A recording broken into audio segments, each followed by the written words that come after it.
عبدالرب اس کا نام تھا، اور بہت ذہین تھا،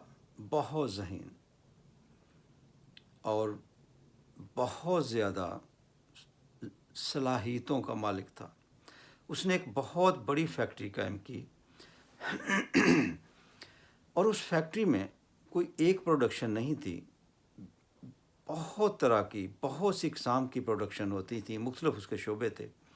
اور بہت سارے اس کے ملازم تھے، اور اس نے اس کے اندر ایک خوبصورت مسجد بھی بنا رکھی تھی، اور ایک بہت نیک شخص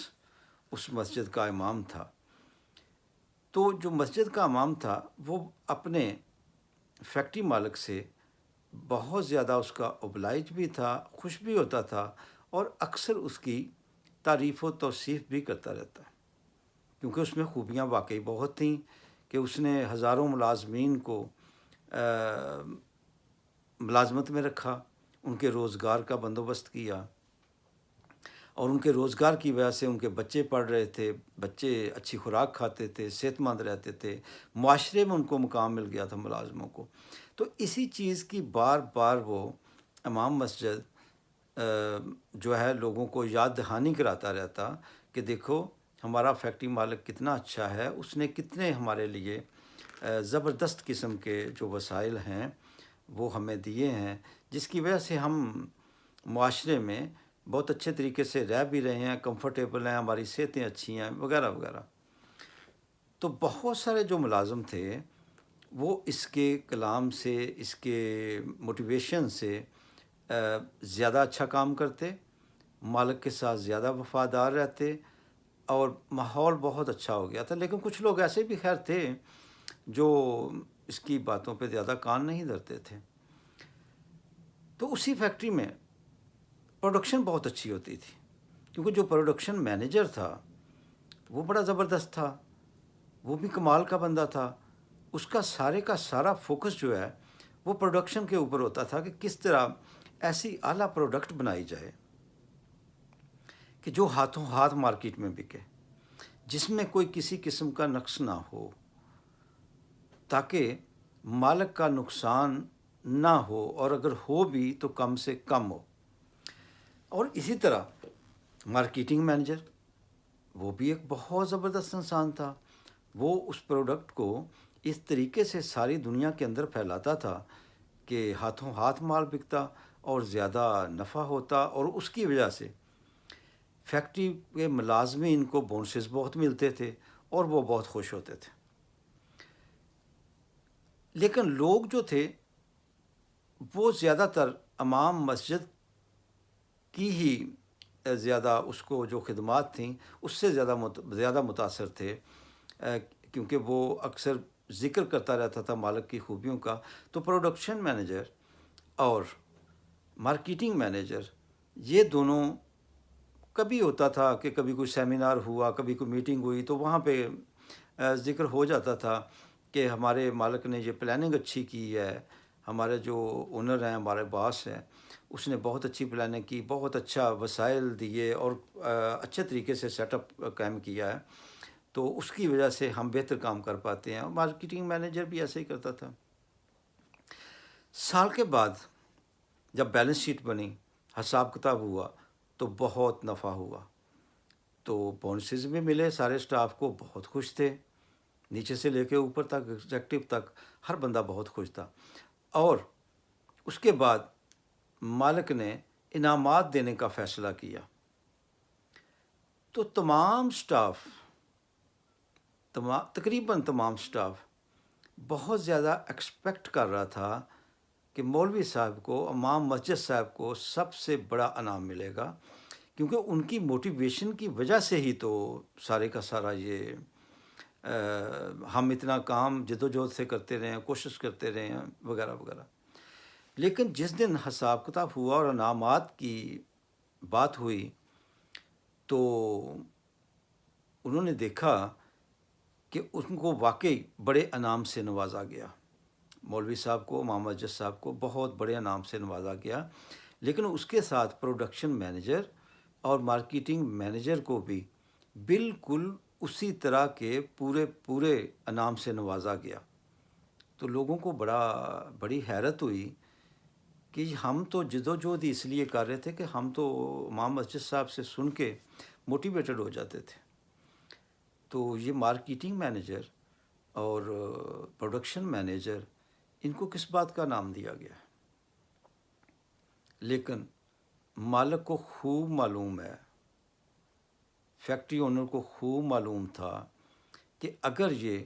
اپنی مہارت استعمال نہ کرتے، لگن استعمال نہ کرتے اور میری خیر خواہی کے لیے دن رات کام نہ کرتے تو پروڈکٹ ایسی تیار نہیں ہو سکتی تھی کہ جو باوجود موٹیویشن کے سٹاف کے مارکیٹ میں جگہ نہیں بنا پاتی تھی. تو مختلف شعبے ہوتے ہیں جن میں آپ اپنے زمینی مالک کہہ لیجئے کے لیے آپ کام کر رہے ہوتے ہیں. تو اب ذرا غور فرمائیے کہ ہم اولیاء کرام کن کو سمجھتے ہیں؟ ہم عام طور پر اولیاء کرام صرف ان کو سمجھتے ہیں جو صرف اللہ کا ذکر کرتے رہتے ہیں دن رات. وہ ایک شعبہ ہے اور میٹا فزیکل سائنس کا شعبہ ہے. وہ جو کام کرتے ہیں وہ عظیم کام کرتے ہیں کہ انبیاء کرام کا سلسلہ بند ہو گیا ہے. تو اب وہی میسج اولیاء کرام نے لے کے آگے چلنا ہوتا ہے جو ہم تک پہنچاتے ہیں. لیکن دوسری طرف وہ لوگ جو زمین کے اوپر اللہ کا نظام نافذ کر رہے ہوتے ہیں، آپ کا اس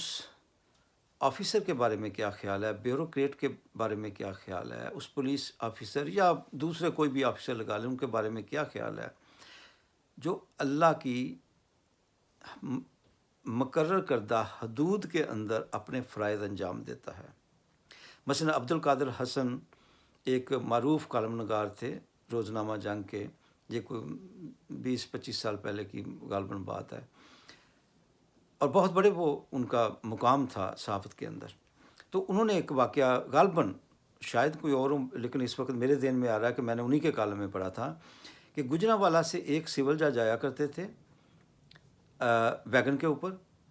اور وہاں یادگار چوک یعنی مینار پاکستان کے پاس اترتے اور مینار پاکستان پہ انہوں نے اپنی سائیکل رکھی ہوئی ہوتی تھی. وہاں سے سائیکل لیتے اور اپنی کوٹ میں چلے جاتے، اور دفتر سے فارغ ہونے کے بعد وہ واپس سائیکل پہ وہیں آتے، سائیکل وہاں رکھتے، ویگن پہ بیٹھتے اور گھر چلے جاتے. تو آپ کا کیا خیال ہے، یہ شخص ولی نہیں تھا؟ کیا یہ کام عبادت کرنے سے زیادہ آسان کام ہے آپ کے خیال میں کہ جس کو روز پولیس رات سے گزرنا پڑتا ہے؟ ایک ایک قدم اس کا پولیس رات کے اوپر ہوتا ہے، روز اس کا قدم پولیس رات کے اوپر ہوتا ہے. کیا کیا آفر نہیں ہوتی ہوں گی اس جج کو روزانہ فیصلے اپنے حق میں لینے کے لیے، کیا کیا دباؤ نہیں آتا ہوگا روزانہ. تو ہم اولیاء کرام صرف ان کو سمجھتے ہیں جو گوشہ نشینی اختیار کر لیں اور اللہ اللہ کرتے رہیں. اور چونکہ ان کی دعاؤں سے ہمیں فیض پہنچتا ہے تو ہم ان کو ولی مانتے ہیں. اگر ہمیں فیض نہ پہنچے تو ہم ان کو ولی بھی نہیں مانتے. تو آپ کے خیال میں وہ بیوروکریٹ، وہ آفیسر جو انتہائی دیانتداری سے کام کرتا ہے اور نتیجہ یہ نکلتا ہے، ہم سپوز کر لیتے ہیں کہ آپ کے لیے بہت ساری جاب وہ کریٹ کر دیتا ہے، 10-20 ہزار 50 ہزار گھر پلنا شروع ہو جاتے ہیں اس کی آنیسٹی کی وجہ سے کہ اس نے اپنے تمام کے تمام جتنی بھی ذہنی صلاحیتیں تھیں وہاں لگا دیں کہ میں اللہ کی مخلوق کے لیے بہترین روزگار پیدا کر دوں. تو کیا خیال ہے، وہ اللہ کا دوست نہیں ہے؟ کیا وہ اللہ کا ولی نہیں ہے؟ اب میں